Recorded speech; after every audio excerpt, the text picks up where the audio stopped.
Welcome back to the GSMC Sports Podcast. We were just talking about the DJ Moore extension with the Chicago Bears. The Bears are set to play in the Hall of Fame game, which takes place tomorrow night. So you can smell the football in the air. We really are so close in that final stretch of the offseason. Really exciting there. But unfortunately, we are not going to get our first look at the Caleb Williams rendition of this offense tomorrow night. Head coach Matt Eberflus announced that they do not have any plans to start any of their starters for tomorrow night.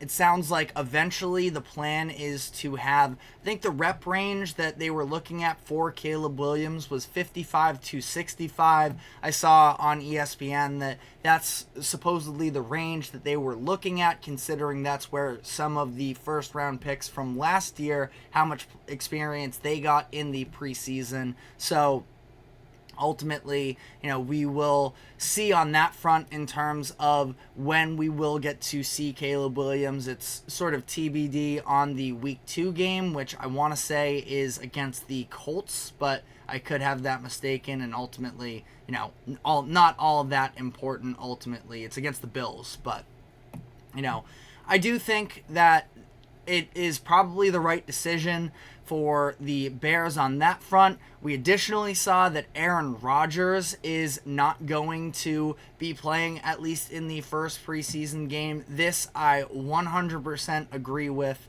We were talking in a production meeting earlier with the whole GSMC team, and our boss threw out to us that the idea of, could the Aaron Rodgers deal end up being the worst trade in NFL history? And anytime you throw out those types of conversations, it feels like a little bit of hyperbole, but if Aaron Rodgers were to get hurt early in this year and call it quits from there, it would ultimately be pretty devastating as a whole. And I do feel like, eventually Rodgers is going to play, and that won't have to be an issue, but you don't want to take any risks here for the Jets, because at that point, if Rodgers were to go down again, this season becomes lost once again, and it feels like an entire reset comes from there. So I definitely stand with the Jets in terms of the Aaron Rodgers front of whether or not he plays in the preseason. Now, there have been a series of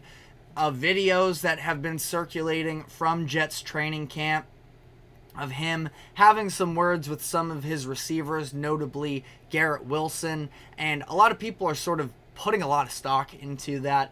I'm not really there with it at that point. Now, these are things that are going to take place, especially when you're talking about Aaron Rodgers, who is always going to demand greatness out of the players that he's around. But it did seem like him and Garrett Wilson were developing a really good rapport during last year's training camps, and obviously ends up getting cut short with Rodgers going down. But I'm definitely not on the panic train in terms of that by any means, but was something, at least somewhat notable there. But some contract holdout situations, the Matthew Judon saga that we covered a couple days ago, sounds like it is progressively getting worse for the Patriots there, considering the fact that Judon, he was at practice a few days ago in sweatpants, not participating.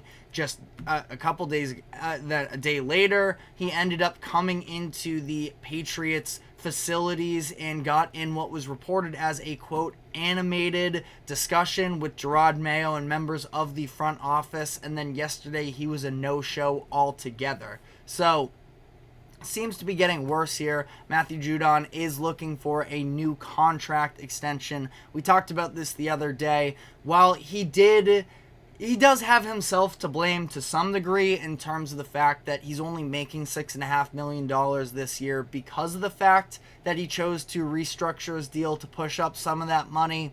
The overall, annual value of that contract that he signed ahead of 2021, it is clear that he is still one of the more underpaid players. There is some sort of risk involved, considering just last year he tore his bicep and was out from week 4 on, but I still do think that in his, early 30s, he will be able to have probably maximize the next 3-4 years as a top-end defensive end. He had double-digit sacks in the last 2 full seasons that he played.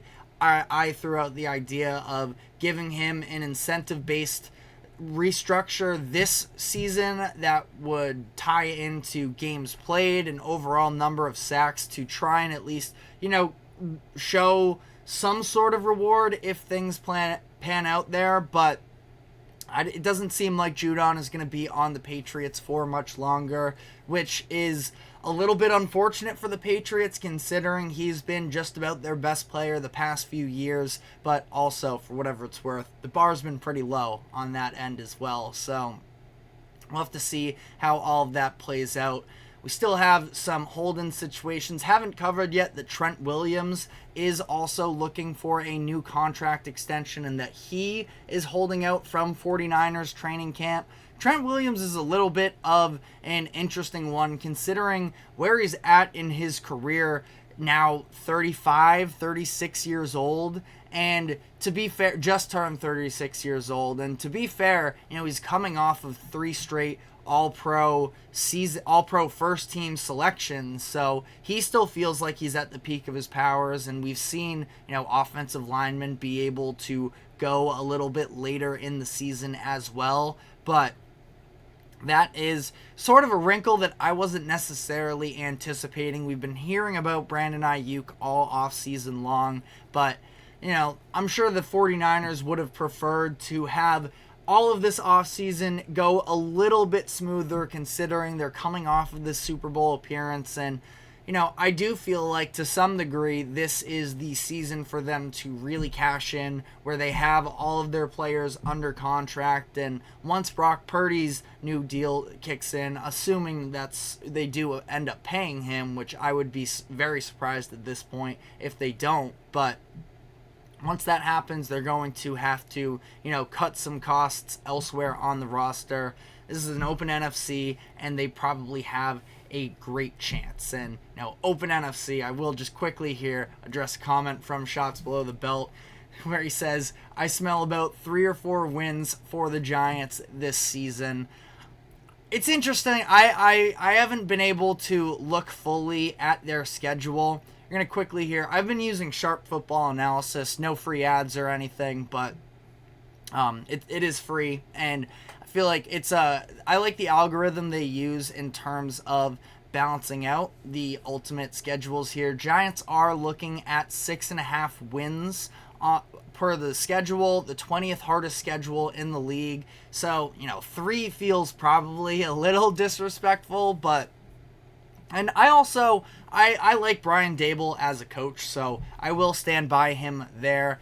It's not a very talented roster overall, specifically on that offensive end, but I don't want to dig myself too deep into any holes here with Giants fans before really getting to, look at the entire picture for them. So appreciate the comment, but I'm going to leave that one at that. But a couple notes here on the rookie quarterback front. Sounds like Caleb Williams is garnering a ton of respect around the locker room, and that people are really impressed with how quickly he's been able to show out up to this point, and that he is, it's really no question whatsoever. It never really was going to be a question in terms of whether or not he is the week 1 guy, but he has surpassed expectations up to that point. He seems like he is gearing towards a potential...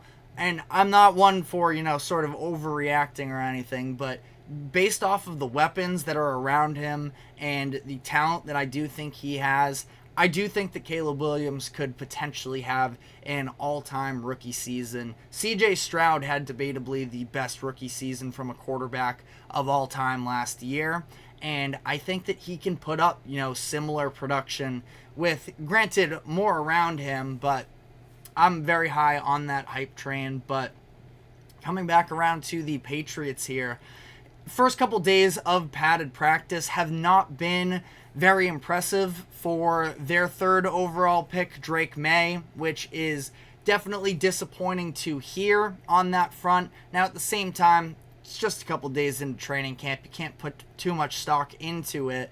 But the idea right now is that Jacoby Brissett is significantly ahead of him, and it would take a little bit of an upset to see Drake May as the week 1 starting quarterback. I didn't think that it was in their best interest anyways to have him start week 1, but everybody's now making the comparisons to the draft analysis that Bill Belichick gave about the sloppy footwork and sort of the negative opinions on Drake May. It sounds like some of those are sort of playing out a little bit. Now again, the Patriots, as long as Jacoby Brissett is healthy, aren't going to need him from week 1, and the idea is probably that this team is going to try and rely on their defense a little bit more to establish this culture. We'll see on that front as well, but I think that the more we go on here, the more I would not be surprised if Drake May doesn't play his rookie season. If the Patriots can be in the mix, I think there's straight out a chance that he never comes in. I would imagine maybe the back end of the schedule, maybe week 14, 15, somewhere along those lines, is where we could see him make his debut, but we will have to see on that front. I know that was sort of a lot of information thrown out all at once. It's a slow Wednesday here, so just sort of picking up on all of the little different things that we heard. Did also see Rashad Penny retire yesterday, just to throw some extra, content in there, but we're going to refocus here, and we are going to be continuing on with our season previews of all 32 NFL teams. Today we have our first of the AFC West teams to dive into with the Denver Broncos. It's a new era here. Sean Payton, a little bit of a, I wouldn't say a hot seat because of how much money they're paying him and all of the turnover that's happened, but I would say that there is a significant amount of pressure on Sean Payton in these next couple seasons for the sake of his legacy, considering everything that happened. So we're going to discuss that and what could be coming up for the Broncos this upcoming season. But before we do so, we have to take a quick break. Don't go anywhere, and we will be right back.